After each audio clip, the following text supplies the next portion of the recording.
Punjabi radio USA ਸੁਣ ਰਹੇ ਸਾਰੇ ਹੀ ਮਾਣਯੋਗ ਅਤੇ ਸਤਿਕਾਰਤ ਸਰੋਤਿਆਂ ਨੂੰ, ਦੇਖ ਰਹੇ ਸਾਰੇ ਦਰਸ਼ਕਾਂ ਨੂੰ ਨਿੱਘੀ ਜੀ ਆਇਆਂ ਨੂੰ, ਸਭ ਨੂੰ ਪਿਆਰ ਭਰੀ ਸਤਿ ਸ੍ਰੀ ਅਕਾਲ। ਪ੍ਰੋਗਰਾਮ ਖਬਰ ਤੇ ਨਜ਼ਰ ਲੈ ਕੇ ਹਾਜ਼ਰ ਹੋ ਚੁੱਕੇ ਹਾਂ। ਮੈਂ ਰਾਜਕਨਵੀਰ ਸਿੰਘ, ਜੁੜ ਚੁੱਕੇ ਨੇ ਆਪਣੇ ਨਾਲ ਪੰਜਾਬ ਤੋਂ ਦੀਪਕ ਸ਼ਰਮਾ ਚਨਾਥਲ ਜੀ। ਦੀਪਕ ਜੀ, ਜੀ ਆਇਆਂ ਨੂੰ, ਸਵਾਗਤ ਹੈ, ਸਤਿ ਸ੍ਰੀ ਅਕਾਲ ਜੀ। ਧੰਨਵਾਦ ਰਾਜਕਨਵੀਰ ਜੀ, ਸਤਿ ਸ੍ਰੀ ਅਕਾਲ। ਸਾਰੇ ਦਰਸ਼ਕਾਂ ਨੂੰ, ਸਰੋਤਿਆਂ ਨੂੰ ਮੇਰੀ ਪਿਆਰ ਭਰੀ ਸਤਿ ਸ੍ਰੀ ਅਕਾਲ। ਸਾਡੇ ਅੱਜ ਦੇ ਇਸ ਪ੍ਰੋਗਰਾਮ ਨੂੰ ਤੁਹਾਡੇ ਸਾਰਿਆਂ ਤੱਕ ਪਹੁੰਚਾਉਣ 'ਚ ਸਹਿਯੋਗ ਕਰਦੇ ਨੇ ਖਾਲਸਾ ਇੰਸ਼ੋਰੈਂਸ ਏਜੰਸੀ, ਜਿਨ੍ਹਾਂ ਦੇ ਕੋਲੋਂ ਤੁਸੀਂ ਹਰ ਇੱਕ ਤਰੀਕੇ ਦੀ ਇੰਸ਼ੋਰੈਂਸ ਕਰਵਾ ਸਕਦੇ ਹੋ।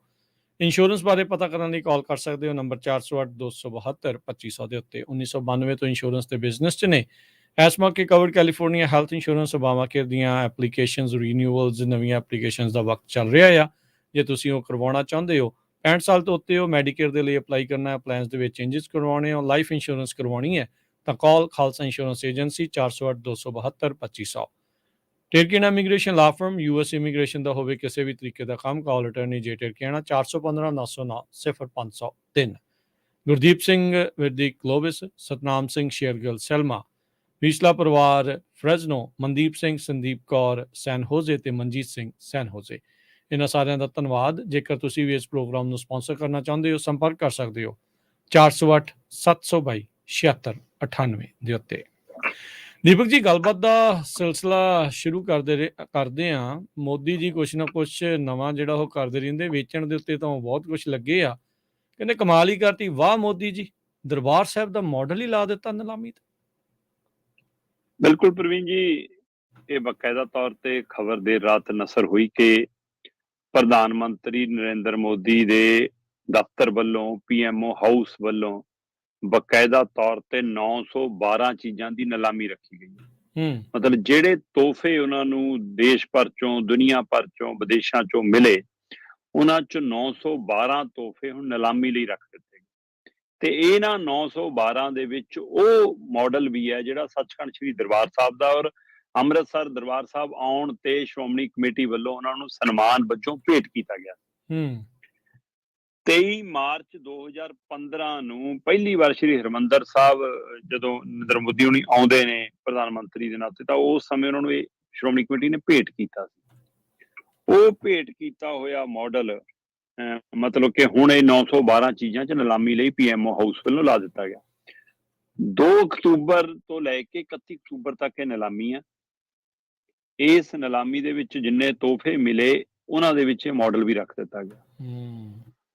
ਪ੍ਰਧਾਨ ਮੰਤਰੀ ਨਰਿੰਦਰ ਮੋਦੀ ਨੂੰ ਜਾਂ ਉਹਨਾਂ ਦੇ ਦਫ਼ਤਰ ਵਾਲਿਆਂ ਨੂੰ ਇੰਨੀ ਵੀ ਸਮਝ ਨਹੀਂ ਹੈਗੀ ਕਿ ਤੋਹਫਿਆਂ 'ਚ ਔਰ ਦਰਬਾਰ ਸਾਹਿਬ ਤੋਂ ਮਿਲੇ ਸਨਮਾਨ 'ਚ ਕਿੰਨਾ ਫਰਕ ਹੈ। ਬਿਲਕੁਲ। ਔਰ ਉਹ ਵੀ ਸਨਮਾਨ ਦਰਬਾਰ ਸਾਹਿਬ ਦਾ ਮਾਡਲ ਹੀ ਹੋਵੇ, ਫਿਰ ਉਹਦੀ ਕੀ ਅਹਿਮੀਅਤ ਹੈ।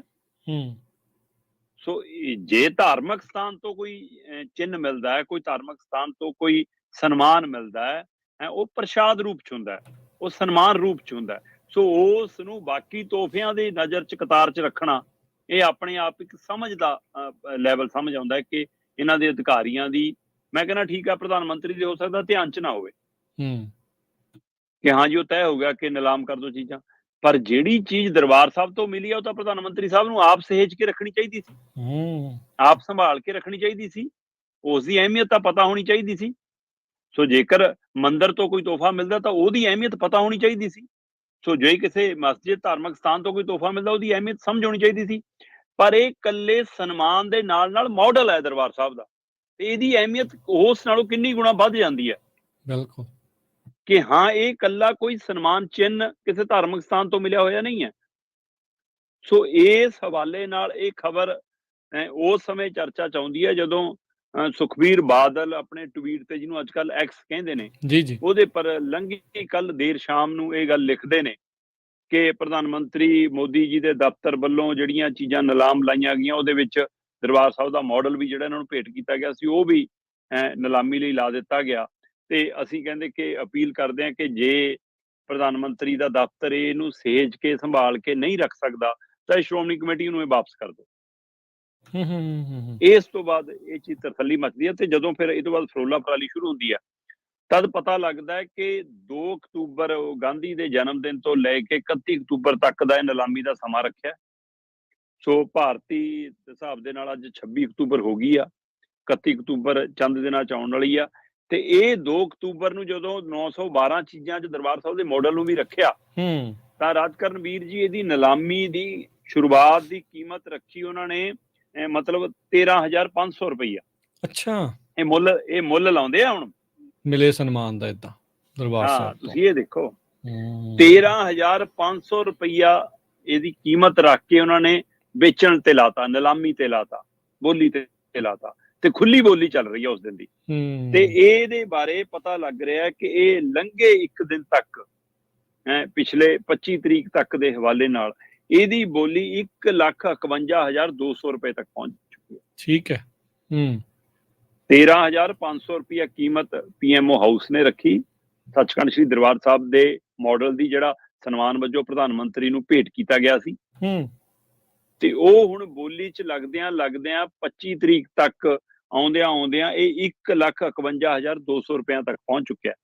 ਤੇ ਜਿਸ ਤੋਂ ਬਾਅਦ ਦਿੱਲੀ ਗੁਰਦੁਆਰਾ ਕਮੇਟੀ ਨੇ ਵੀ, ਜਿਸ ਤੋਂ ਬਾਅਦ ਹੁਣ ਸ਼੍ਰੋਮਣੀ ਗੁਰਦੁਆਰਾ ਪ੍ਰਬੰਧਕ ਕਮੇਟੀ ਦੇ ਪ੍ਰਧਾਨ ਐਡਵੋਕੇਟ ਹਰਵਿੰਦਰ ਧਾਮੀ ਨੇ ਵੀ, ਅਕਾਲੀ ਦਲ ਦੇ ਪ੍ਰਧਾਨ ਸੁਖਬੀਰ ਬਾਦਲ ਨੇ ਵੀ, ਹੋਰ ਪੰਥਕ ਨੁਮਾਇੰਦਿਆਂ ਨੇ ਵੀ ਇਸ ਗੱਲ ਤੇ ਅਫਸੋਸ ਵੀ ਪ੍ਰਗਟਾਇਆ, ਚਿੰਤਾ ਵੀ ਪ੍ਰਗਟਾਈ ਤੇ ਅਪੀਲ ਵੀ ਕੀਤੀ ਜੇ ਨਹੀਂ ਸੰਭਾਲ ਸਕਦੇ ਤਾਂ ਇਹ ਤੋਹਫਾ ਸਵੀਕਾਰ ਕਰਨ ਦਾ ਵੀ ਤੁਹਾਨੂੰ ਫਿਰ ਹੱਕ ਹੈ। ਸੋ ਇਸ ਲਈ ਇਹ ਅਜੇ 31 ਤਰੀਕ ਤੱਕ ਹੈ। ਕੀ 31 ਤਰੀਕ ਤੋਂ ਪਹਿਲਾਂ ਪ੍ਰਧਾਨ ਮੰਤਰੀ ਖੁਦ ਇਸ ਗੱਲ ਦੇ ਉੱਤੇ ਗੌਰ ਕਰਨਗੇ ਜਾਂ ਉਹਨਾਂ ਦਾ ਦਫ਼ਤਰ ਇਸ ਗੱਲ ਦੇ ਉੱਤੇ ਹੁਣ ਸਮਝ ਦਿਖਾਊਗਾ ਕਿ ਇਸ ਨੂੰ ਨਿਲਾਮੀ ਚੋਂ ਹਟਾ ਕੇ ਸਹੇਜ ਕੇ ਸੰਭਾਲ ਕੇ ਸਨਮਾਨਜਨਕ ਤਰੀਕੇ ਨਾਲ ਰੱਖਣ ਦੀ ਪਹਿਲ ਕਦਮੀ ਹੋਏਗੀ। ਠੀਕ ਹੈ, ਇਹ ਰਵਾਇਤ ਚੰਗੀ ਹੈ ਕਿ ਪ੍ਰਧਾਨ ਮੰਤਰੀ ਨੂੰ, ਰਾਸ਼ਟਰਪਤੀ ਨੂੰ ਜਿਹੜੇ ਉਸ ਅਹੁਦੇ ਤੇ ਰੁਤਬੇ ਤੇ ਰਹਿੰਦੇ ਤੋਹਫੇ ਮਿਲਦੇ ਨੇ ਉਹ ਕਈ ਵਾਰ ਨਾਲ ਨਹੀਂ ਲੈ ਕੇ ਜਾਂਦੇ। ਸਹੀ ਹੈ। ਪਰ ਅਜਿਹੇ ਚਿੰਨ੍ਹ ਨੂੰ, ਅਜਿਹੇ ਸਨਮਾਨ ਨੂੰ ਜਿਹੜਾ ਤੁਹਾਨੂੰ ਗੁਰੂ ਘਰ ਤੋਂ, ਧਾਰਮਿਕ ਸਥਾਨ ਤੋਂ ਮਿਲਿਆ ਹੋਵੇ, ਉਸ ਨੂੰ ਤੁਸੀਂ ਜੇਕਰ ਸਹੇਜ ਕੇ ਲੈ ਕੇ ਵੀ ਜਾਓ ਚਾਹੋ ਤਾਂ ਕੋਈ ਰੋਕ ਨਹੀਂ ਹੈ ਤੁਹਾਡੇ ਤੇ। ਬਿਲਕੁਲ। ਇਹ ਇੱਕ ਮਤਲਬ ਇਹ ਤਾਂ ਇੱਕ ਗਰਮਾ ਦਿਖਾਉਣ ਦੇ ਲਈ, ਹਾਂ ਇੱਕ ਆਪਣਾ ਉੱਚ ਉਹ ਦਿਖਾਉਣ ਦੇ ਲਈ ਕਿ ਠੀਕ ਹੈ ਜੀ ਸਾਨੂੰ ਇਹਨਾਂ ਚੀਜ਼ਾਂ ਦਾ, ਤੋਹਫਿਆਂ ਦਾ ਲਾਲਚ ਨਹੀਂ ਹੈਗਾ, ਲੋਭ ਲਾਲਚ ਨਹੀਂ ਹੈਗਾ, ਉਹਦੇ ਹਵਾਲੇ ਨਾਲ ਇਹ ਨਿਯਮ ਬਣਿਆ। ਪਰ ਇਹ ਮੈਂ ਬਾਰ-ਬਾਰ ਕਹਿ ਰਿਹਾ ਕਿ ਉਹਨਾਂ ਤੋਹਫਿਆਂ ਦੀ ਕਤਾਰ 'ਚ ਤੁਸੀਂ ਇਸ ਨੂੰ ਨਹੀਂ ਰੱਖ ਸਕਦੇ, ਤੇ ਪਰ ਤੁਸੀਂ ਉਸ ਕਤਾਰ 'ਚੋਂ ਰੱਖਣ ਤੋਂ ਕੱਢ ਕੇ ਤੁਸੀਂ ਤਾਂ ਨਿਲਾਮੀ ਵਾਲੀ ਕਤਾਰ 'ਚ ਵੀ ਰੱਖਤਾ, ਇਹਨੂੰ ਤੁਸੀਂ ਤਾਂ ਵੇਚਣ ਵਾਲੀ ਕਤਾਰ 'ਚ ਰੱਖਤਾ। ਸੋ ਇਹ ਬਹੁਤ ਅਫਸੋਸਜਨਕ ਹੈ ਤੇ ਉਮੀਦ ਕਰਦੇ ਹਾਂ ਕਿ ਪ੍ਰਧਾਨ ਮੰਤਰੀ ਖੁਦ ਇਹਦੇ ਨੋਟਿਸ ਲੈ ਕੇ ਇਸ ਨੂੰ ਨਿਲਾਮੀ 'ਚੋਂ ਹਟਾਉਣ ਤੇ ਇਸ ਨੂੰ ਬਣਦਾ ਉਸ ਦੇ ਸਥਾਨ ਤੇ, ਸਨਮਾਨਜਨਕ ਥਾਂ ਤੇ ਸਥਾਪਿਤ ਕਰਨ ਦੀ ਕੋਸ਼ਿਸ਼ ਕਰਨ। ਬਿਲਕੁਲ ਦੀਪਕ ਜੀ, ਇਹ ਬਹੁਤ ਜ਼ਰੂਰੀ ਆ। ਹਰ ਇੱਕ ਦੀ ਦਰਜਾ ਹੁੰਦਾ, ਮਰਿਆਦਾ ਹੁੰਦੀ ਆ। ਸੋ ਇੱਥੋਂ ਇਹ ਪਤਾ ਲੱਗਦਾ ਵੀ ਉਹ ਕਿੰਨੀ ਕੁ ਰਿਸਪੈਕਟ ਜਿਹੜੀ ਉਹ ਕਰਦੇ ਹੋਣਗੇ। ਤੇ ਆਈ ਥਿੰਕ ਜਿਹੜੇ ਬਹੁਤ ਸਾਰੇ ਜਿਹੜੇ ਸਿੱਖ ਚਿਹਰੇ ਵੀ ਆ ਭਾਜਪਾ ਦੇ ਵਿੱਚ, ਉਹਨਾਂ ਨੂੰ ਹੀ ਅਕਲ ਜਿਹੜੀ ਆ ਉਹ ਦੇ ਦੇਣੀ ਚਾਹੀਦੀ, ਉਹਨਾਂ ਨੂੰ ਹੀ ਸਮਝਾ ਦੇਣਾ ਚਾਹੀਦਾ ਵੀ ਭਾਈ ਆਹ ਚੀਜ਼ ਜਿਹੜੀ ਬਿਲਕੁਲ ਗਲਤ ਗੱਲ ਹੈਗੀ, ਕਿਉਂਕਿ ਤੁਹਾਡੇ ਵਿਚਾਰ ਕੁਝ ਹੋਰ ਆ, ਸੋਚ ਤੁਸੀਂ ਕੁਝ ਹੋਰ ਰਹੇ ਆ ਉੱਥੇ ਕਰਨ ਦੇ ਲਈ, ਤੇ ਇਹ ਫਿਰ ਉਲਟ ਜਾਂਦੀ ਆ ਉਸ ਚੀਜ਼ 'ਚ। ਗੱਲ ਕਰਨੀ ਤੇ ਕਥਨੀ 'ਚ ਫਰਕ ਨਜ਼ਰ ਇੱਥੋਂ ਆ ਜਾਂਦਾ। ਜੀ। ਭਾਰਤ ਇੰਡੀਆ ਇਹ ਹੁਣ ਏਦਾਂ ਲੱਗਦਾ ਵੀ ਆਪਸ ਦੇ ਵਿੱਚ ਹੀ ਭਿੜ ਰਹੇ ਆ। ਹੁਣ ਸਕੂਲ ਦੀਆਂ ਕਿਤਾਬਾਂ 'ਚ ਕਹਿੰਦੇ ਇੰਡੀਆ ਦੀ ਥਾਂ ਤੇ ਭਾਰਤ ਪੜ੍ਹਾਇਆ ਜਾਵੇਗਾ। ਇਹ ਵੀ ਇਹਨਾਂ ਦਾ ਹੀ ਅੱਗੇ ਤੋਰੀ ਹੋਈ ਗੱਲ ਆ। ਦੇਖੋ ਪਿਛਲੇ ਦਿਨੀ ਜਦੋਂ ਇੰਡੀਆ ਗੱਠਜੋੜ ਦੇ ਨਾਂ ਤੇ ਕੁਝ ਰਾਜਨੀਤਿਕ ਦਲਾਂ ਨੇ ਗੱਠਜੋੜ ਬਣਾਇਆ, ਤੇ ਉਸ ਦਿਨ ਤੋਂ ਹੀ ਇਹ ਸਵਾਲ ਖੜਾ ਹੋਣ ਲੱਗ ਗਿਆ ਕਿ ਕੀ ਜੀ ਹੁਣ ਇੰਡੀਆ ਦਾ ਨਾਂ ਹਟਾ ਦੇਣਾ ਚਾਹੀਦਾ। ਵੈਸੇ ਇਹ ਚਿਰਾਂ ਤੋਂ ਮੰਗ ਰਹੀ ਹੈ ਕਿ ਸਾਰੇ ਮੁਲਕਾਂ ਦੇ ਇੱਕ ਨਾਮ ਨੇ, ਫਿਰ ਭਾਰਤ ਦਾ ਮਤਲਬ ਨਾਮ, ਇੰਡੀਆ ਦਾ ਨਾਮ ਵੱਖ-ਵੱਖ ਤਰੀਕਿਆਂ ਨਾਲ, ਸੋ ਇੱਕ ਨਾਮ ਤੈਅ ਕਰ ਲੈਣ ਸੰਸਦ। ਪਰ ਤੁਸੀਂ ਹੁਣ ਇਸ ਰਾਜਨੀਤੀ ਦੇ ਹਵਾਲੇ ਨਾਲ ਕਿ ਇੱਕ ਧਿਰ ਨੇ ਜੀ ਇੰਡੀਆ, ਵੈਸੇ ਤਾਂ ਮੈਂ ਕਹਿੰਦਾ ਉਹਨੇ ਹੀ ਰੱਖਿਆ, ਕਿਉਂ, ਇਹ ਤਾਂ ਉਹਦੀ ਵੀ ਨਲਾਇਕੀ ਆ ਕਿ ਤੁਸੀਂ ਆਪਣੇ ਦਮ ਤੇ ਲੜੋ, ਆਪਣੇ ਮੁਲਕ ਨੂੰ ਆੜ ਬਣਾ ਕੇ ਕਿਉਂ ਲੜਦੇ ਹੋ, ਆਪਣੇ ਮੁਲਕ ਦਾ ਸਹਾਰਾ ਲੈ ਕੇ ਕਿਉਂ ਲੜਦੇ ਹੋ, ਆਪਣੀ ਰਾਜਨੀਤਿਕ ਲਾਲਸਾਵਾਂ ਲਈ ਲੜ ਰਹੇ ਹੋ ਤਾਂ ਆਪਣੇ ਦਮ ਤੇ ਲੜ ਲਓ। ਸਹੀ ਗੱਲ। ਪਰ ਜੇ ਉਹਨਾਂ ਨੇ ਰੱਖ ਲਿਆ ਤਾਂ ਇਹਦਾ ਮਤਲਬ ਇਹ ਥੋੜਾ ਕਿ ਹੁਣ ਇੰਡੀਆ ਦਾ ਨਾਮ ਇਹ ਬਦਨਾਮ ਕਰ ਲਓਗੇ, ਤੁਸੀਂ ਇੰਡੀਆ ਨੂੰ ਇਹ ਹਟਾਉਣ ਦੀ ਕੋਸ਼ਿਸ਼ ਕਰ ਲਓਗੇ, ਤੇ ਉਹ ਤੋਂ ਵੀ ਸਿਰਾਂ ਨੇ ਇਹ। ਤੇ ਸੱਤਾਧਾਰੀ ਧਿਰ ਨੇ ਉਸ ਦਿਨ ਤੋਂ ਮਤਲਬ ਪਹਿਲਾਂ ਤਾਂ ਇਹ ਕੋਸ਼ਿਸ਼ ਕੀਤੀ ਮੂੰਹ ਜ਼ਬਾਨੀ ਰਾਸ਼ਟਰੀ ਚੈਨਲਾਂ ਨੂੰ ਜਾਂ ਮੀਡੀਆ ਅਦਾਰਿਆਂ ਨੂੰ ਕਿ ਹੁਣ ਇਹਨੂੰ ਇੰਡੀਆ ਗੱਠਜੋੜ ਨਾ ਲਿਖਿਓ, I.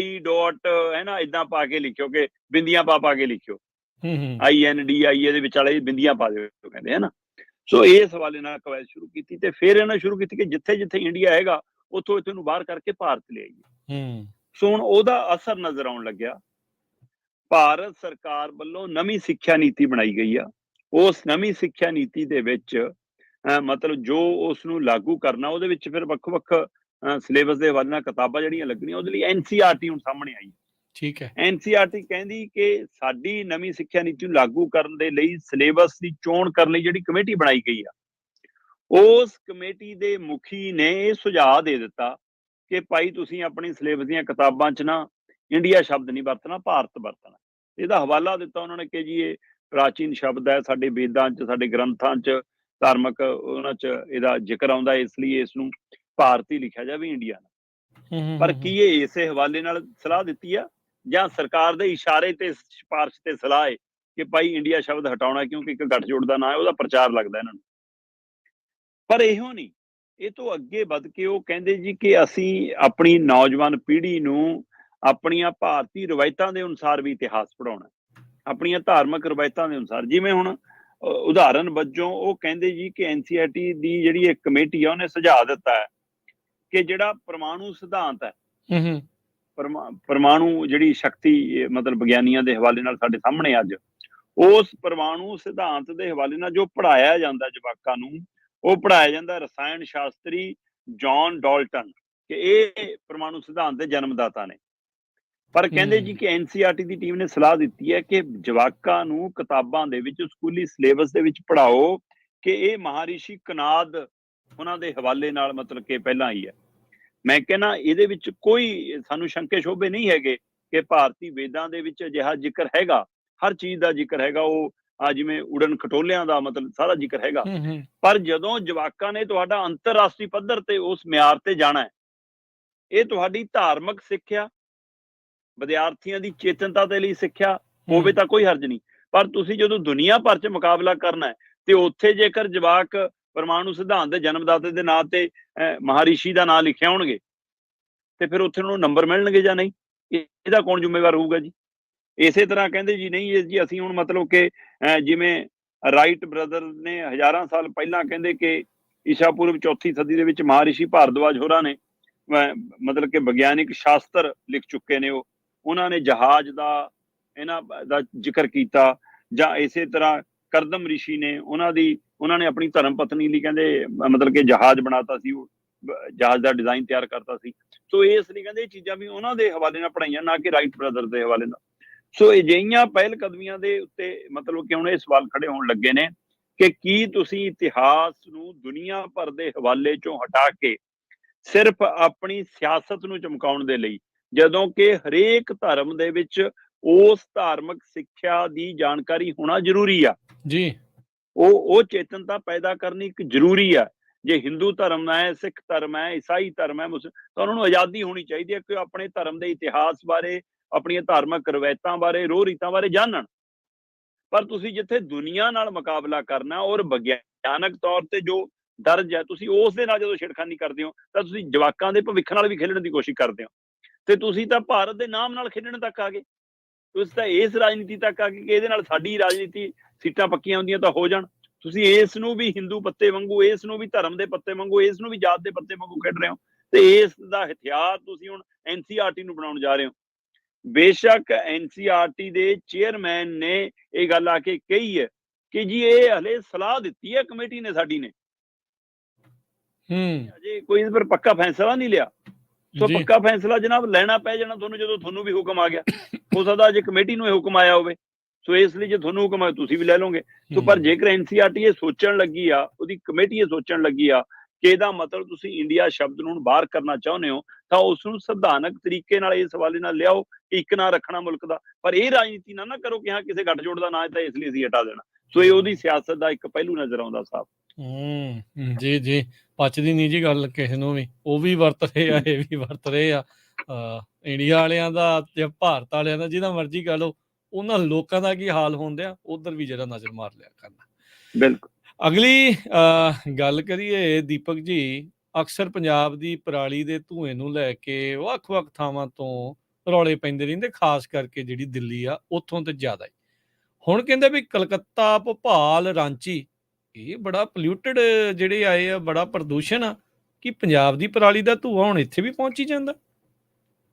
ਰਾਜਕਰਨਵੀਰ ਜੀ, ਪਹਿਲੀ ਗੱਲ ਤਾਂ ਇਹ ਹੈ ਕਿ ਅਸੀਂ ਪਰਾਲੀ ਸਾੜਨ ਦੇ ਹਾਮੀ ਨਹੀਂ ਆ। ਪਰ ਅਸੀਂ ਧਾਰਮਿਕ ਰਵਾਇਤਾਂ ਦੇ ਨਾਂ ਦੇ ਉੱਤੇ ਚੱਲਣ ਵਾਲੇ ਪਟਾਕਿਆਂ ਦੇ ਵੀ ਹਾਮੀ ਨਹੀਂ ਆ। ਸੋ ਇਹ ਜਿਹੜਾ ਵਰਤਾਰਾ ਇਹ ਵੀ ਤਾਂ ਪੋਲਿਊਸ਼ਨ ਫੈਲਾਉਂਦਾ।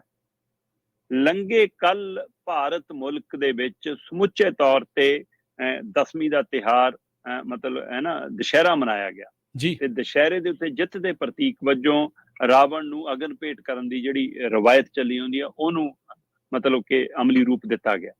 ਸੋ ਰਾਵਣ, ਕੁੰਭਕਰਨ, ਮੇਘਨਾਥ ਦੇ ਪੁਤਲੇ ਸਾੜਨੇ ਤੇ ਪੁਤਲੇ ਸਾੜਨ ਦੇ ਨਾਂ ਦੇ ਉੱਤੇ ਉਹਨਾਂ 'ਚ ਪਟਾਕੇ ਭਰ ਕੇ ਚਲਾਉਣੇ, ਇਹਨਾਂ ਦੋਵਾਂ 'ਚ ਬਹੁਤ ਫਰਕ ਹੈ। ਸੋ ਇਸ ਲਈ ਤੁਸੀਂ ਆਪਣੀ ਧਾਰਮਿਕ ਰਵਾਇਤ ਅਨੁਸਾਰ ਜੋ ਸਾਡੀ ਮਰਿਆਦਾ, ਰਾਮ ਜੀ ਕਿੱਥੇ ਲਿਖ ਕੇ ਗਏ ਨੇ ਜੀ ਕਿ ਰਾਵਣ ਨੂੰ ਜਲਾਉਣ ਲੱਗਿਆ ਪਟਾਕੇ ਜ਼ਰੂਰ ਭਰ ਲਿਆ ਕਰੋ 2-3 ਲੱਖ ਦੇ ਵਿੱਚ। ਸੋ ਕਿਹੜੇ ਸਾਡੇ ਧਾਰਮਿਕ ਗ੍ਰੰਥ 'ਚ ਲਿਖਿਆ? ਇਹ ਵੀ ਪੋਲਿਊਸ਼ਨ ਹੈ ਨਾ। ਸੋ ਇਸ ਲਈ ਇਹਦੇ ਵੀ ਹਾਮੀ ਨਹੀਂ ਆ। ਪਹਿਲੀ ਪਾਤਸ਼ਾਹ ਸ਼੍ਰੀ ਗੁਰੂ ਨਾਨਕ ਦੇਵ ਜੀ ਕੁਦਰਤ ਨੂੰ ਸੰਭਾਲਣ ਦੇ ਲਈ ਸਾਨੂੰ ਬਾਣੀ ਦੇ ਰੂਪ 'ਚ ਸੁਨੇਹਾ ਤੱਕ ਦੇ ਗਏ ਤੇ ਅਸੀਂ ਤਾਂ ਉਹਨਾਂ ਦੇ ਗੁਰਪੁਰਬ ਤੇ ਵੀ ਪਟਾਕੇ ਚਲਾਈ ਜਾਂਦੇ। ਸੋ ਇਸ ਲਈ ਸਾਨੂੰ ਸਮੁੱਚੇ ਤੌਰ ਤੇ ਕੁਦਰਤ ਦੇ ਹਵਾਲੇ ਨਾਲ ਸੋਚਣ ਦੀ ਲੋੜ ਹੈਗੀ ਆ। ਸੋ ਉਹਦੇ ਲਈ ਇਕੱਲੇ ਕਿਸਾਨਾਂ ਨੂੰ ਜ਼ਿੰਮੇਵਾਰ ਠਹਿਰਾ ਕੇ ਵੀ ਗੱਲ ਨਹੀਂ ਬਣਨੀ ਤੇ ਉਹਦੇ ਲਈ ਵੀ ਪੰਜਾਬ ਦੇ ਕਿਸਾਨਾਂ ਨੂੰ ਜ਼ਿੰਮੇਵਾਰ ਠਹਿਰਾ ਕੇ ਵੀ ਗੱਲ ਨਹੀਂ ਬਣਨੀ। ਸੋ ਇਹਦੇ ਨਾਲ ਸਰਕਾਰਾਂ ਆਪਣੀਆਂ ਖਾਮੀਆਂ ਲੁਕੋ ਨਹੀਂ ਸਕਦੀਆਂ।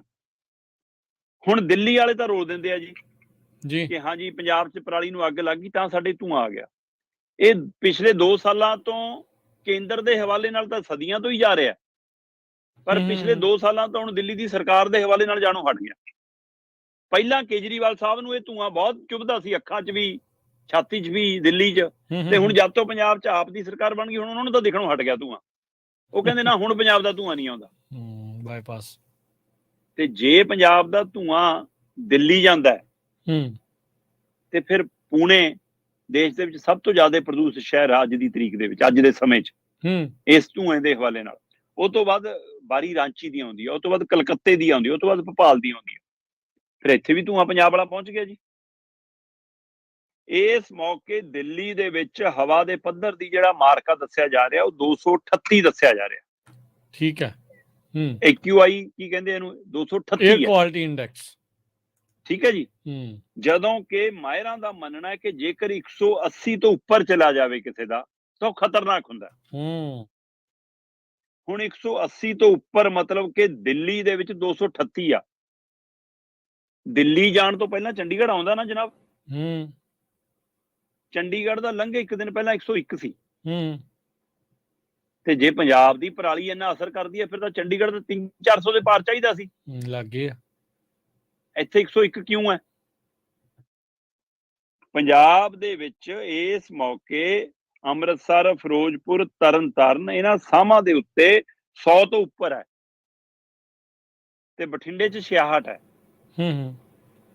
ਤੇ ਦਿੱਲੀ ਦਾ 238 ਹੈ। ਤੇ ਇਹ ਪੰਜਾਬ ਦਾ ਧੂੰਆਂ ਬੜਾ ਮਤਲਬ ਕਿ ਪਾਰਸ਼ਲਿਟੀ ਕਰਦਾ, ਫਿਰ ਤਾਂ ਇਹ ਵਿਤਕਰਾ ਕਰਦਾ ਹੈ ਨਾ। ਪੰਜਾਬ ਦੇ ਘਰਾਂ ਨੂੰ, ਆਪਣੇ ਪਿੰਡਾਂ ਨੂੰ, ਸ਼ਹਿਰਾਂ ਨੂੰ ਛੱਡ ਜਾਂਦਾ, ਸਿੱਧਾ ਦਿੱਲੀ ਨੂੰ ਜਾਂਦਾ। ਮਤਲਬ ਇੰਨਾ ਝੂਠ ਇਹ ਦੋਸ਼ ਲਾਏ ਨੇ ਹੁਣ ਪੰਜਾਬ ਤੇ ਕਿ ਪੰਜਾਬ ਦੇ ਧੂਏ ਕਾਰਨ। ਇਹ ਕਹਿੰਦੇ ਜੀ ਇਹ ਮੌਸਮ, ਜਦੋਂ ਸਰਦ ਰੁੱਤ ਦਾ ਮੌਸਮ ਆਉਂਦਾ ਹੈ ਤਾਂ ਇਹਨਾਂ ਦਿਨਾਂ 'ਚ ਜੇਕਰ ਮੀਂਹ ਪੈ ਜਾਵੇ ਥੋੜਾ ਥੋੜਾ ਤਾਂ ਉਹਦੇ ਨਾਲ IQ ਸਾਫ਼ ਰਹਿੰਦਾ ਹੈ, ਮੌਸਮ ਸਾਫ਼ ਰਹਿੰਦਾ ਹੈ। ਜੇਕਰ ਨਾ ਪਵੇ ਤਾਂ ਇਹ ਮੌਸਮ ਦੇ ਹਵਾਲੇ ਨਾਲ ਇਹ ਹਮੇਸ਼ਾ ਹਰ ਸਾਲ ਦਾ ਇਹ ਵਰਤਾਰਾ ਹੈ। ਪੂਨੇ ਦੇ ਵਿੱਚ ਪੋਲਿਊਸ਼ਨ ਵਧਣ ਦੀ ਦਰ 104% ਹੈ ਜੀ। ਰਾਂਚੀ 'ਚ 98% ਦੇ ਦਰ ਨਾਲ ਵਧਿਆ ਜੀ। ਕਲਕੱਤੇ 'ਚ 97% ਦੀ ਦਰ ਨਾਲ ਵਧਿਆ, ਭੋਪਾਲ 'ਚ 75% ਦਰ ਨਾਲ ਵਧਿਆ, ਚੰਡੀਗੜ੍ਹ ਦੇ ਵਿੱਚ 101 ਦਰਜ ਕੀਤਾ ਗਿਆ ਪਰ ਇਹ ਵੀ 65% ਵਧਿਆ। 182 ਨੂੰ 80 ਤੋਂ ਉੱਪਰ ਖਤਰਨਾਕ ਦੱਸਿਆ ਜਾਂਦਾ ਹੈ। ਸੋ ਜੇਕਰ ਚੰਡੀਗੜ੍ਹ ਦਾ ਧੂੰਆਂ ਮਤਲਬ ਕਿ ਉਹ ਹਵਾ ਦਾ ਪੋਲਿਊਸ਼ਨ 101 ਤੇ ਰਹਿ ਸਕਦਾ ਤਾਂ ਦਿੱਲੀ ਦਾ 238 ਪੰਜਾਬ ਨੇ ਕਿਵੇਂ ਕਰਤਾ? ਸੋ ਸਰਕਾਰ ਪਰਾਲੀ ਨੂੰ ਸੰਭਾਲਣ 'ਚ ਧਿਆਨ ਦੇਵੇ। ਅਸੀਂ ਇਹ ਨਹੀਂ ਕਹਿੰਦੇ ਕਿ ਇਹਦੇ ਨਾਲ ਅਸਰ ਨਹੀਂ ਪੈਂਦਾ, ਵਾਤਾਵਰਨ ਤੇ ਪੈਂਦਾ ਏ। ਉਹਦਾ ਅਸਰ ਉਸ ਕਿਸਾਨ ਤੇ ਵੀ ਪੈਂਦਾ ਜਿਹੜਾ ਅੱਗ ਲਾਉਂਦਾ। ਉਹਦੀਆਂ ਅੱਖਾਂ, ਉਹਦੀ ਛਾਤੀ, ਉਹਦੇ ਉੱਤੇ ਪਹਿਲਾਂ ਅਸਰ, ਉਹਦੇ ਜਵਾਕਾਂ ਤੇ ਪਹਿਲਾਂ ਅਸਰ, ਉਹਦੇ ਪਿੰਡ ਤੇ ਪਹਿਲਾਂ ਅਸਰ, ਉਹਦੇ ਸੂਬੇ ਤੇ ਪਹਿਲਾਂ ਅਸਰ। ਪਰ ਇਹਦਾ ਮਤਲਬ ਇਹ ਨਹੀਂ ਕਿ ਤੁਸੀਂ ਸਾਰੇ ਲਈ ਜ਼ਿੰਮੇਵਾਰ ਪੰਜਾਬ ਨੂੰ ਠਹਿਰਾ ਦਿਓ। ਹਾਂ, ਕਿਸਾਨ ਜਥੇਬੰਦੀਆਂ ਜਿਹੜੀਆਂ ਇਹ ਪਹਿਲ ਕਦਮੀ ਕਰਦੀਆਂ ਕਿ ਕੋਈ ਨਾ ਅਸੀਂ ਬੈਠੇ ਹਾਂ, ਤੂੰ ਅੱਗ ਲਾ, ਇਹ ਸਹੀ ਨਹੀਂ ਹੈ। ਉਹ ਕਹਿਣ ਕਿ ਚੱਲ ਸਾਡੇ ਨਾਲ ਆਪਾਂ ਦਿੱਲੀ ਨੂੰ ਚੱਲਦੇ ਹਾਂ, ਆਪਾਂ ਦਿੱਲੀ ਤੋਂ ਇਹਦਾ ਮੁਆਵਜ਼ਾ ਲੈ ਕੇ ਮੁੜਦੇ ਹਾਂ ਕਿ ਸਾਨੂੰ ਜਾਂ ਪੂਰੀ MSP ਦੇ ਦਿਓ ਤਾਂ ਕਿ ਅਸੀਂ ਆਪਣੀ ਫਸਲ ਨੂੰ ਸੰਭਾਲਣ, ਸੇਜਣ ਦੇ ਵਿੱਚ ਹੋ ਸਕੇ। ਸਾਨੂੰ ਤਾਂ ਤੁਸੀਂ ਪੂਰੀ ਮਿਹਨਤਨਾਮਾ ਵੀ ਨਹੀਂ ਦਿੰਦੇ, ਦਿਹਾੜੀ ਵੀ ਨਹੀਂ ਦਿੰਦੇ ਕਿਸਾਨ ਦੀ ਪੂਰੀ, ਜਿੰਨੇ ਦਿਨ ਉਹ ਮਿਹਨਤ ਕਰਦਾ 6 ਮਹੀਨੇ। ਫਸਲ ਉਗਾਉਣ ਲਈ। ਸੋ ਇਸ ਲਈ ਜੇ ਐਮਐਸਪੀ ਪੂਰੀ ਮਿਲੇ ਫਿਰ ਉਹਨੂੰ ਕੀ ਸ਼ੌਂਕ ਚੜਿਆ ਕਿ ਉਹ ਅੱਗ ਲਾਵੇ। ਸੋ ਇਸ ਲਈ ਸਰਕਾਰਾਂ ਹੱਲ ਕੱਢਣ ਦੀ ਬਜਾਏ ਦੋਸ਼ ਲਾ ਕੇ ਆਪਣਾ ਪੱਲਾ ਬਚਾਉਣ ਚ ਮਾਹਰ ਨੇ, ਜਿਹਦਾ ਇਹ ਪ੍ਰਤੀਕ ਸੀ, ਪਰ ਆ ਸੱਚ ਅਸੀਂ ਸਾਹਮਣੇ ਰੱਖਿਆ। ਜੀ ਜੀ ਬਿਲਕੁਲ। ਅਗਲੀ ਗੱਲ ਕਰਦੇ ਜਾਈਏ ਦੀਪਕ ਸ਼ਰਮਾ ਜੀ, ਪੰਜਾਬ ਟ੍ਰੈਫਿਕ ਪੁਲਿਸ ਦਾ ਨਾਮ ਬਦਲ ਕੇ ਹੋ ਗਿਆ ਸੜਕ ਸੁਰੱਖਿਆ ਫੋਰਸ, ਇਹਦੇ ਨਾਲ ਟ੍ਰੈਫਿਕ ਦੀ ਸਮੱਸਿਆ ਦੇ ਹੋ ਜਾਣਗੇ ਹੱਲ ਜੀ ਸਾਰੇ? ਦੇਖੋ, ਪਿਛਲੇ ਦਿਨੀ ਮੁੱਖ ਮੰਤਰੀ ਭਗਵੰਤ ਮਾਨ ਨੇ ਇਹ ਇੱਕ ਨਵੀਂ ਫੋਰਸ ਦਾ ਐਲਾਨ ਕੀਤਾ ਸੀ, ਸੜਕ ਸੁਰੱਖਿਆ ਦਸਤੇ, ਸੜਕ ਸੁਰੱਖਿਆ ਫੋਰਸ, ਤੇ ਉਹਨਾਂ ਨੇ ਹਾਮੀ ਭਰੀ ਸੀ, ਇਸ ਗੱਲ ਦਾ ਦਮ ਭਰਿਆ ਸੀ ਬਕਾਇਦਾ ਤੌਰ ਤੇ ਕਿ ਇਹ ਥਾਣਿਆਂ 'ਚ ਪੁਲਿਸ ਤੇ ਕੋਈ ਅਸਰ ਨਹੀਂ ਪਊਗਾ। ਆ ਜਿਹੜੇ ਵਾਧੂ ਸੁਰੱਖਿਆ ਗਾਰਡ ਮਿਲੇ ਨੇ, ਅਫਸਰਾਂ ਦੇ ਮਗਰ ਲੱਗੇ ਨੇ, ਅਸੀਂ ਸਾਰੇ ਹਟਾ ਲੈਣੇ ਆ। ਤੇ ਹੁਣ ਸੜਕ ਤੇ ਕਿਤੇ ਕੋਈ ਹਾਦਸਾ ਵਾਪਰੇ, ਕਿਤੇ ਕੋਈ ਘਟਨਾ ਵਾਪਰੇ, ਨੈਸ਼ਨਲ ਹਾਈਵੇ ਹੋਵੇ, ਸਟੇਟ ਹਾਈਵੇ ਹੋਵੇ, 5 ਤੋਂ 15 ਮਿੰਟ ਦੇ ਵਿੱਚ ਸਾਡੀ ਪੁਲਿਸ ਫੋਰਸ ਪਹੁੰਚ ਜਾ ਕਰੂਗੀ। ਗੱਡੀਆਂ ਏਦਾਂ ਖੜਾਵਾਂਗੇ, ਰੂਟ ਏਦਾਂ ਬਣਾਵਾਂਗੇ, ਸਾਰਾ ਕੁਝ ਏਦਾਂ, ਉਹਨਾਂ ਨੂੰ ਹਾਈਟੈਕ ਏਦਾਂ ਕਰਾਂਗੇ, ਤੇ ਇਹਦੇ ਨਾਲ ਟ੍ਰੈਫਿਕ ਪੁਲਿਸ ਦੇ ਉੱਤੇ ਕੋਈ ਅਸਰ ਨਹੀਂ ਪਏਗਾ। ਟ੍ਰੈਫਿਕ ਪੁਲਿਸ ਇੱਕ ਵੱਖਰਾ ਵਿੰਗ ਵਜੋਂ ਕੰਮ ਕਰਦਾ ਰਹੇਗਾ। ਪਰ ਸਰਕਾਰ ਦੀ ਸੋਸ਼ਲ ਮੀਡੀਆ ਤੇ ਪ੍ਰਚਾਰ ਲਈ ਜਾਂ ਫਿਰ ਅਖਬਾਰੀ ਇਸ਼ਤਿਹਾਰ ਦੇ ਲਈ ਫੋਟੋਆਂ ਬਣ ਸਕਣ ਕਿ ਉਹਦੇ ਲਈ ਹੁਣ ਟ੍ਰੈਫਿਕ ਪੁਲਿਸ ਨੂੰ ਇਹ ਸੜਕ ਸੁਰੱਖਿਆ ਦਸਤੇ ਦਾ ਨਾਂ, ਸੜਕ ਸੁਰੱਖਿਆ ਫੋਰਸ ਦਾ ਨਾਂ ਦਿੱਤਾ ਜਾ ਰਿਹਾ ਜੀ। ਠੀਕ ਹੈ ਜੀ। ਤੇ ਇਹਨਾਂ ਦੀ ਵਰਦੀ ਦਾ ਰੰਗ ਬਦਲ ਗਿਆ। ਹੁਣ ਜੇ ਤੁਸੀਂ ਪੰਜਾਬ ਆਓ ਅਗਲੀ ਵਾਰ, ਤੁਹਾਨੂੰ ਚਿੱਟੀ ਕਮੀਜ਼, ਨੀਲੀ ਪੈਂਟ ਨਹੀਂ ਦਿਖਣੀ। ਹੁਣ ਤੁਹਾਨੂੰ ਬਹੁਤ ਗੂੜੀ ਡਾਰਕ ਖਾਕੀ ਝੱਗੇ ਦਿਖਣਗੇ। ਅੱਛਾ। ਤੇ ਡਾਰਕ ਗ੍ਰੇ ਪੈਂਟਾਂ ਦਿਖਣਗੀਆਂ। ਠੀਕ ਹੈ। ਤੇ ਹੁਣ ਇਹੀ ਟ੍ਰੈਫਿਕ ਪੁਲਿਸ ਹੋਊਗੀ, ਇਹੀ ਸੜਕ ਸੁਰੱਖਿਆ ਫੋਰਸ ਹੋਊਗੀ। ਅੱਛਾ। ਸੋ 1597 ਮਤਲਬ 1600 ਕਰਮੀ ਸਿੱਧੇ ਇਸ ਹਵਾਲੇ ਨਾਲ ਇਸ ਫੋਰਸ 'ਚ ਪਾਏ ਗਏ ਨੇ ਪੰਜਾਬ 'ਚ, ਜਿਸ 'ਚ 300 ਬੀਬੀਆਂ ਵੀ ਨੇ। ਇਹਨਾਂ ਨੂੰ ਬਕਾਇਦਾ ਤੌਰ ਤੇ ਹਾਈਟੈਕ ਟੈਕਨੋਲੋਜੀ ਦੀਆਂ ਗੱਡੀਆਂ, ਹਾਈਟੈਕ ਟੈਕਨੋਲੋਜੀ ਦੇ ਬੈਰੀਗੇਟ, ਜਿਹਦੇ ਵਿੱਚ ਲਾਈਟਿੰਗ, ਚਾਰਜਿੰਗ ਸਿਸਟਮ ਹੋਊਗਾ। ਇਹ 'ਚ ਰੈੱਡ ਲਾਈਟ ਦੂਰੋਂ ਜਗਿਆ ਕਰੂਗੀ ਤਾਂ ਕਿ ਦਿਖ ਸਕਣ, ਇਹ ਚਾਰਜ ਹੋਇਆ ਕਰਨਗੇ ਬੈਰੀਗੇਟ। ਹੈ ਇਹ ਕੁਝ ਚੀਜ਼ਾਂ ਦੀ ਜੇਕਰ ਸੱਚਮੁੱਚ ਇਸੇ ਤਰ੍ਹਾਂ ਹੁੰਦਾ ਜੋ ਸਰਕਾਰੀ ਦਸਤਾਵੇਜ਼ ਨੇ, ਜੇ ਬਾਅਦ 'ਚ ਉਹੀ ਰੰਗ ਢੰਗ ਰਹਿਣਾ ਜੋ ਅੱਜ ਹੈ, ਸਿਰਫ ਵਰਦੀ ਰੰਗ ਬਦਲਣਾ, ਫਿਰ ਅਫਸੋਸਜਨਕ। ਸੋ ਬਕਾਇਦਾ ਤੌਰ ਤੇ ਜੀ ਇਹਨਾਂ ਦੇ ਲਈ national institute of fashion designing NIFT, ਉੱਥੋਂ ਵਰਦੀ ਤਿਆਰ ਹੋਈ ਹੈ, ਜਿਹਦੇ ਵਿੱਚ ਡਾਰਕ, ਬਹੁਤ ਗੂੜੇ ਰੰਗ ਦਾ ਖਾਕੀ ਜਿਹੜਾ ਰੰਗ ਹੁੰਦਾ, ਉਸ ਰੰਗ ਦੀਆਂ ਕਮੀਜ਼ਾਂ ਹੋਇਆ ਕਰਨਗੀਆਂ, ਤੇ ਡਾਰਕ ਮਤਲਬ ਗ੍ਰੇ ਰੰਗ ਦੀ ਪੈਂਟ ਹੋਇਆ ਕਰੇਗੀ। ਉਹਦੇ ਉੱਤੇ ਬਕਾਇਦਾ ਬੈਚ ਦੇ ਉੱਤੇ ਵੀ, ਬਕਾਇਦਾ ਕਾਲਰਾਂ ਦੇ ਉੱਤੇ ਵੀ, ਬਕਾਇਦਾ ਕਮੀਜ਼ ਦੇ ਕਫਾਂ ਦੇ ਉੱਤੇ ਵੀ, ਕਮੀਜ਼ ਦੇ ਪਿਛਲੇ ਪਾਸੇ ਵੀ, ਪੈਂਟਾਂ ਦੀਆਂ ਸਾਈਡਾਂ ਵਾਲੀਆਂ ਸੀਣਾਂ ਦੇ ਉੱਤੇ ਵੀ ਰਿਫਲੈਕਟਰ ਵਾਲਾ ਉਹ ਪੱਟੀ ਲੱਗੀ ਹੋਏਗੀ ਤਾਂ ਕਿ ਦੂਰੋਂ ਇਹ ਵੀ ਨਜ਼ਰ ਆ ਸਕੇ। ਠੀਕ ਹੈ। ਸੋ ਇਹਨਾਂ ਨੂੰ ਹਾਈਟੈਕ, ਵਾਕੂਟੈਕੀ ਸਾਰਾ ਕੁਝ, ਤਾਂ ਕਿ ਸੜਕ ਤੇ ਕੋਈ ਵੀ ਹਾਦਸਾ ਵਾਪਰੇ ਉਹਦੇ ਲਈ ਤੁਰੰਤ ਪਹੁੰਚ ਸਕਣ। ਪਰ ਸਵਾਲ ਇਹ ਹੈ ਕਿ ਜੇਕਰ ਟ੍ਰੈਫਿਕ ਸੰਭਾਲਣ ਵਾਲੀ ਪੁਲਿਸ ਨੂੰ ਇਹ ਕੰਮ ਸੌਂਪਣਾ ਹੈ ਤੇ ਉਹ ਤਾਂ ਪਹਿਲਾਂ ਚੌਂਕਾਂ 'ਚ ਖੜ ਕੇ ਟ੍ਰੈਫਿਕ ਸੰਭਾਲਣ ਦੀ ਬਜਾਏ ਰੈੱਡ ਲਾਈਟ ਟੱਪਣ ਵਾਲੇ ਤੇ ਵੱਧ ਨਜ਼ਰ ਰੱਖਦੇ ਨੇ। ਤੇ ਜੇਕਰ ਹੁਣ ਤੁਸੀਂ ਇਹੀ ਕੰਮ ਇਹਨਾਂ ਨੂੰ ਹੋਰ ਦਿੱਤਾ ਤਾਂ ਰਹਿੰਦੀ ਖੁੰਦੀ ਵੀ ਟ੍ਰੈਫਿਕ ਪੁਲਿਸ ਜਿਹੜੀ ਸੜਕਾਂ ਤੇ ਚੌਂਕਾਂ ਤੇ ਖੜਦੀ ਸੀ ਉਹ ਵੀ ਲੱਭਣੀ ਨਹੀਂ, ਕਿਉਂਕਿ ਪੰਜਾਬ ਦੇ ਵਿੱਚ ਨੈਸ਼ਨਲ ਹਾਈਵੇ ਔਰ ਸਟੇਟ ਹਾਈਵੇ ਨੂੰ ਸੰਭਾਲਣ ਦੇ ਲਈ 1597 ਦਾ ਅੰਕੜਾ ਸਹੀ ਨਹੀਂ ਹੈ। ਇਹ ਤੋਂ ਵੱਧ ਫੋਰਸ ਦੀ ਲੋੜ ਵੀ ਹੈ ਤੇ ਉਹਦੇ ਨਾਲ ਟ੍ਰੈਫਿਕ ਸੰਭਾਲਣ ਦੇ ਲਈ ਵੀ ਫੋਰਸ ਦੀ ਲੋੜ ਹੈ। ਸੋ ਇਸ ਨੂੰ ਇੱਕੋ ਰੂਪ 'ਚ ਪਹਿਲਾਂ ਦੋ ਦੱਸ ਕੇ ਹੁਣ ਇੱਕ ਦਿਖਾ ਕੇ ਤੇ ਕੱਲ ਨੂੰ ਇਹਨੂੰ ਇਸ਼ਤਿਹਾਰਾਂ 'ਚ ਛਾਪ ਕੇ ਕਿ ਲਓ ਜੀ ਅਸੀਂ ਨਵਾਂ ਰੂਪ ਲਿਆਂਦਾ, ਜਿਵੇਂ ਸਕੂਲ ਨਵੇਂ, ਜਿਵੇਂ ਮਹੱਲਾ ਕਲੀਨਿਕਾਂ ਨੂੰ ਰੰਗ ਨਵਾਂ, ਸੋ ਉਵੇਂ ਹੀ ਹੁਣ ਪੁਲਿਸ ਦੀਆਂ ਵਰਦੀਆਂ ਨੂੰ ਨਵਾਂ ਰੰਗ ਚਾੜ ਕੇ ਨਵਾਂ ਇਸ਼ਤਿਹਾਰ ਛਾਪਣ ਦੀ ਤਿਆਰੀ 'ਚ। ਜੀ ਜੀ। ਗਾਣਾ ਅੱਜ ਕੱਲ੍ਹ ਬੜਾ ਚੱਲਦਾ ਵੀ ਚੁੰਨੀ ਦਾ ਰੰਗ ਦੇ ਲਲਾਰੀਆ ਵੀ ਉਹ ਗੱਡੀ ਦੇ ਨਾਲ ਦਾ, ਤੇ ਇਹ ਰੰਗ ਹੀ ਕਿਤੇ ਬਦਲਣ ਵਾਲੇ ਨਾ ਹੋਣ।